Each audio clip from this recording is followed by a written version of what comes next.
মানিক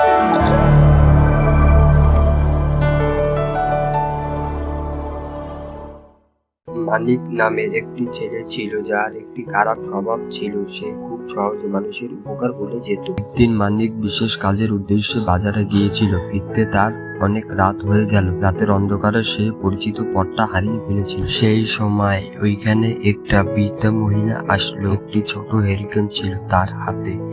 বৃদ্ধ মহিলাটি বলল, তোমার কোনো ভয় নেই। বৃদ্ধা মহিলাটি হেরিকেনের আলোর সাহায্যে মানিককে তার পরিচিত পথে নিয়ে আসলেন। কিন্তু মানিক বৃদ্ধা মহিলাটিকে কৃতজ্ঞতা জানালো না। এরপর বেশ কিছুদিন কেটে গেল। একদিন রাতে মানিক আবার সেই পথ দিয়ে যাচ্ছিল। তার মনে হচ্ছিল আজকেও সেই বৃদ্ধা মহিলাটি তাকে সাহায্য করবে।